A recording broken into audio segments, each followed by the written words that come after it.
আচ্ছা, না না একদম সবই বুঝতে পারছি। কোনো প্রবলেম হয়েছে বা কষ্ট না, হয়েছে? না একদমই না। একদমই না। তুমি আমাদের ভিডিও কতদিন যাবত দেখো? প্রায় 3 বছর যাবত।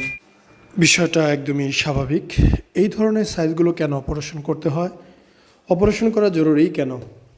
আমি কখনোই প্রেফার করি না এত ছোট গাইনোকমাসে অপারেশন করেন, কিন্তু একটা বিষয় মনে রাখতে হবে, গাইনোকমাসে যতটা শরীরের সমস্যা তার চাইতে বেশি মানসিক রোগ। গ্ল্যান্ড এখানে আছে, যা আছে পুরোটাই একদম একদম পিওর গ্ল্যান্ড, সীসা যেটাকে বলা হয়।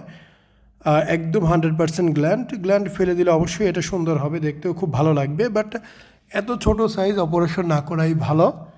এই ছেলেটা মাত্র ইন্টারমিডিয়েট পরীক্ষা দিয়ে এসেছে, নিজের পরিশ্রমের টাকা দিয়ে অপারেশন করতেছে, ফ্যামিলিকে ওইভাবে চাপ দেয়নি, যা করতেছে নিজের টাকায়। সো আপনি যদি নিজের টাকায় করতে পারেন অবশ্যই খুব বেশি ভালো হয়। চেষ্টা করবেন পরিবারকে কষ্ট না দেওয়ার।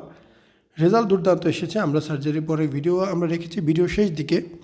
যদি আপনাদের মনে হয় আমাদের এই ভিডিওগুলো আপনাদেরকে কোনো না কোনোভাবে সাহায্য করতেছে, সেক্ষেত্রে এইটুকু আপনাদের কাছে অনুরোধ করব, এই চ্যানেলটাকে সাবস্ক্রাইব করুন। আপনাদের কোনো মতামত থাকলে এখানে কমেন্ট করুন, অথবা আমাদের হোয়াটসঅ্যাপ, ইমো নাম্বার অথবা ফেসবুকে আপনারা SMS দিতে পারেন। নাম্বারগুলো ভিডিওতে আছে, ডেসক্রিপশন বক্সে পেয়ে যাবেন। আমার ফেসবুকের লিঙ্ক ভিডিওতেও আছে, ডেসক্রিপশন বক্সেও পেয়ে যাবেন। সকাল 10টা থেকে বিকাল 6টার ভিতরে আমাকে নক করলে ইনশাল্লাহ সব কিছু তথ্য পাবেন। চলেন আমরা রোগীর সাথে একটু কথা বলি অপারেশন শেষ করার পর তার অনুভূতি। এই অপারেশনটা আমরা এইমাত্রই শেষ করলাম। তো কী অবস্থা তোমার? জি আলহামদুলিল্লাহ, অনেক ভালো।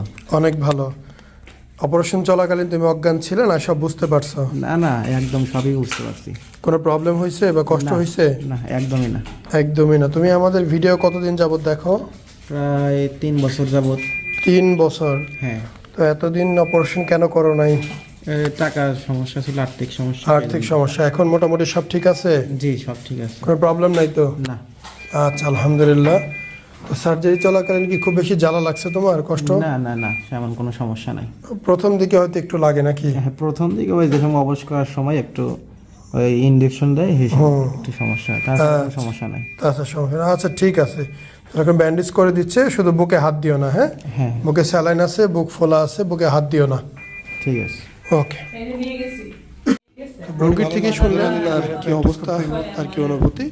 আসলে বুক অবশ করে অপারেশন করা হয়, অজ্ঞান করা হয় না, সেই কারণে রোগীর কোনো সমস্যা হয় না।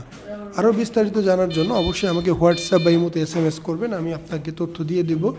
বুকিংয়ের জন্য 3 দিন আগে জানাবেন, দেখানোর জন্য 1 দিন আগে জানাবেন। শুক্রবার বাদে প্রতিদিনই খোলা আমাদের ঢাকা ফার্মগেট গ্রিন রোডে অবস্থিত আমাদের ক্লিনিক। সকাল 9টার সময় অপারেশন হয়, সন্ধ্যার দিকে আমরা রিলিজ করে দিই। পরের 2টা দিন এসে একটু চেক আপ করাতে হয়। রেজাল্ট আপনাদের সামনে। এটা প্রাথমিক একটি রেজাল্ট, চূড়ান্ত একটি রেজাল্ট আসতে কয়েকটা মাস সময় লাগবে। এখন বুকটা ফোলা থাকবে, ভারী থাকবে, শক্ত থাকবে, কয়েক মাসের মধ্যে সব ঠিক হয়ে যাবে ইনশাআল্লাহ। আসসালামু আলাইকুম, মোহাম্মদ শাকিল হোসেন বলছি। 2017 সাল থেকে আমরা গাইনোকমাসি নিয়ে নিয়মিত কাজ করছি এবং ভিডিও প্রকাশ করছি। এই চ্যানেলে যারা নতুন এসেছেন, আপনাদের কাছে অনুরোধ থাকবে আমাদের এই চ্যানেলটি আপনারা ভালোবাসা দিবেন এবং সাবস্ক্রাইব করবেন। এবং যারা অলরেডি সাবস্ক্রাইব করেছেন তাদেরকে অসংখ্য ধন্যবাদ। আপনারা কমেন্টের মাধ্যমে আপনাদের মতামত জানাবেন। ধন্যবাদ।